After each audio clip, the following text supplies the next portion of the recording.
sa départ si 2STV bëri woon na coow mais mosoo see wax lu tax. parce que dama jàpp ni que ni bu ñu demee tuuti sama rakk Bougane moo may di wax naan ma buy taw kenn du fobeere bu ñu demee ba si kanam dëgg dina feeñ li ma gëm ba gëm ko mooy ni tey Sénégal man Diallo bu ñuy liggéey man ak yow je te vole de l'argent da nga may yóbbu tribunal balaa nga may yóbbu fenn da nga may yóbbu tribunal ba pare juge bi àtte. Le deuxième élément mooy ni damay am ay nit au Sénégal je citerai entre autres trois personnes que j'aime bien. Maître Moussa Sarr l'avocat qui est un grand frère un ami un frère Djibril Gning de la société civile et Cheikh Mansour Diouf de Yoff. On était le samedi 25 juillet bi coow bi bare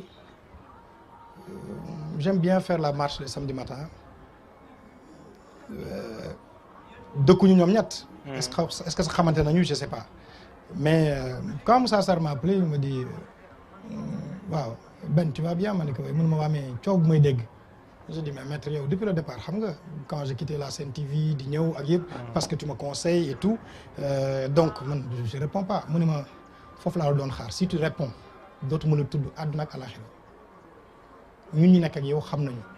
Cheikh Mansour Diouf ma dit. Il y a 2 semaines tu m'as invité bi ñu génnee da nga ni ma je crois c'est ma dernière émission parce que je démissionne la semaine prochaine donc Ben depuis UGB on se connaît bi ma nekkee ACP et tout am na yoo xam ne bu si dugg Djibril Gning ma di mais Ben et des appels successifs après tu te dis bon am na foo xam ne boo fa tolloo li ma sama benn rakk bu ma defandool Prytanée Sarax Ndiaye wax jour boobu mu ne ma tu es assez pudique pour di dugg ci yenn détails yi continue ta vie. Fais ta vie nekkal ci li ñu la xamee woon pondéré tey yaru et puis la vie continue mu am benn sëriñ bu ma wax jour boobu benn affaire parce que je l'avais invité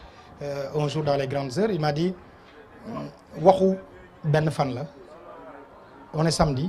bu lëndee nañ nekk beneen wax la ñuy wax. parce que lii gënoon indi coow li moom mooy journal lii dafa bindoon def à la une.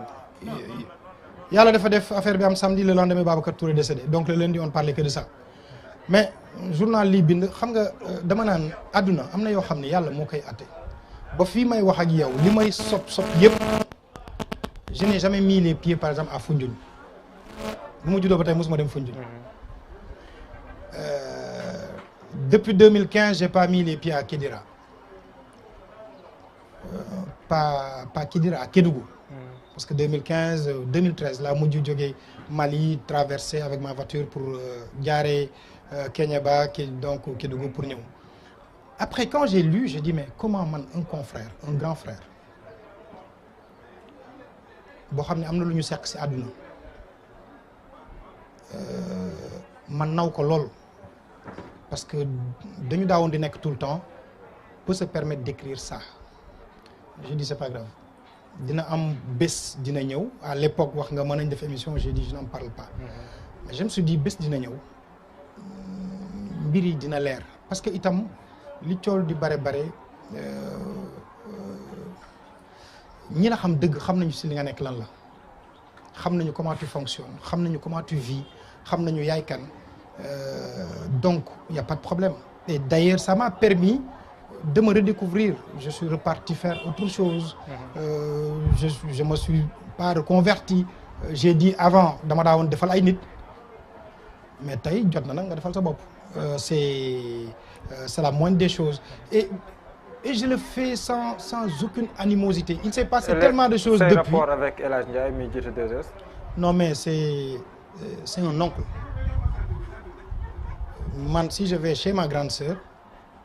boo xam ne su ñaari papa ñoo bokk ndey ak baay à Kër Massar elle a une fille qui porte le nom de la femme de El Hadj Ndiaye donc ça veut dire que man El Hadj bu ma saaga du ma fayu bu ma waxee du ma fayu te mësuma dégg yàlla moo tax may wax mësuma dégg fu El Hadj waxee lu ñaaw moom directement jëlee ko si gémmiñam teg ka sama der mësul am son fils Abdoul c'est un frère même chose sa fille Salah moom laa amal les meilleurs rapports même chose donc à ce niveau là am na yoo xam ni que ni pour man dara jaru ko fi quoi il faut savoir être grand il faut savoir moo tax dernièrement il y a qu'une seule chose que j'écoute tout le temps dama koy déglu sama oto di ko rembobiner di dellu soit ci affaire bi un jour quelqu'un m'a dit mais pourquoi tu écoutes toujours Youssou Ndour pardonner n'est pas facile il faut savoir trouver l'antimissile oublier n'est pas facile il faut savoir trouver l'antimissile il faut savoir pardonner we can forgive quand j'ai entendu Youssou Ndour mu woy loolu j'ai dit mais ce monsieur il chante pour moi il a trouvé la solution ndegam moom laa toogal laa gis un mois avant lu ñu ko yàkkul amul et il fait toujours preuve de grandeur il continue sa vie je dis mais mieux vaut répondre par les actes c'est plus simple. amoon naa mbégte loolu dalal la Ben Matar ma bàyyi la nga tàggatoo ñu doon teewul. c'est partagé Mamadou xam nga li gën a difficile dans cette profession là aujourd'hui c'est de trouver des gens bien pondérés je dis que ni ñun journalistes nous ne sommes pas là pour casser les gens nous sommes là pour collecter traiter et diffuser de l'information et à chaque fois qu'on invite quelqu'un nañu jël temps may ko mu wax li muy wax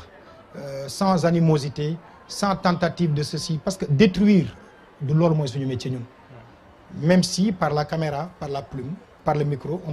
on détruit parfois des carrières mais faisons beaucoup plus attention parce que c'est ça aussi le sens de la responsabilité du journaliste et c'est pourquoi bu ñu la nit di invité ci plateau di nga xool kii est-ce que war ngeen mën a def wala déet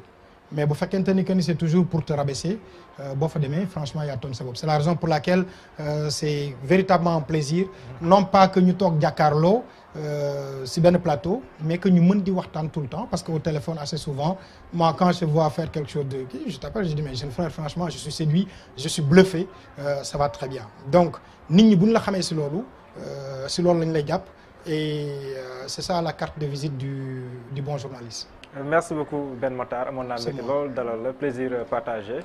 noonu laa lay sant gërëm la sant bu baax tamit gërëm ñi ñu doon teewlu sant ak gërëm équipe technique bi ñu jàppoon liggéey boobu yemb dig leen daje suba incha allah jaa ngeen jëf.